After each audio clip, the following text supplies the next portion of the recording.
everybody. For those of you that don't know, this is Mike Betts from Relational Mission. We are here in Stockholm and have been this weekend. So, Mike, what have we been doing here?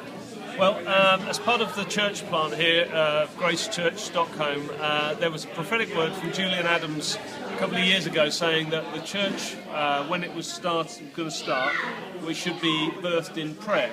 And so we felt, okay, let's have a weekend where we invite people over to really lay a foundation of prayer, pray into the launch of the church, so that we're really responding to the prophetic word, but also doing something that's really going to serve the church as it begins to launch now. So that's what we've been doing, and there's people come from, about 20 people from the UK, as well as numbers of people actually already here in Sweden, so about 40 of us all together.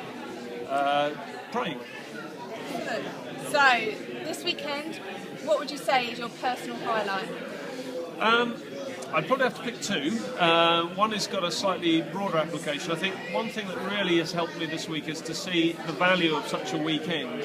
And it's already made me think that some of the other church plants that we're doing, be they overseas, ones like Helsinki, which we're about to do, or whether they're UK, whether they're things,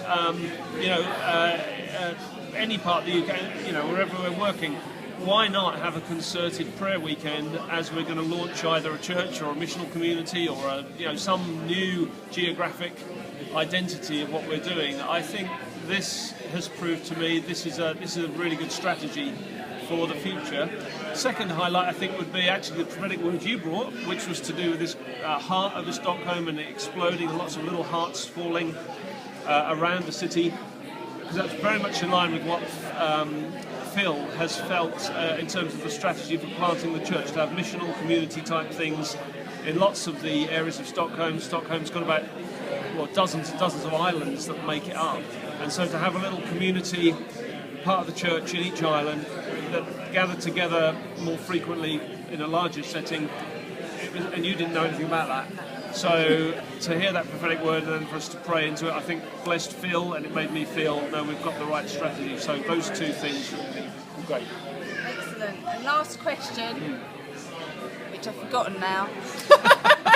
No, what can we pray for? Oh, what can we pray for? I think we need to pray that this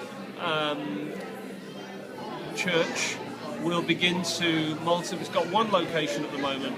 Pray now that it'll get up to 3. I think that's the next base, just have 3 locations, and then from there multiple locations, and that Phil will be given a real strategy to see how that connects all together.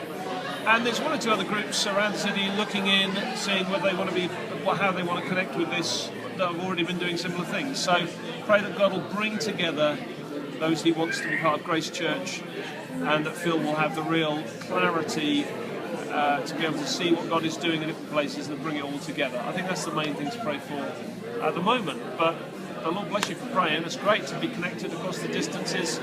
You can pray in Midway and all of the places you're involved in. Pray for what's happening here.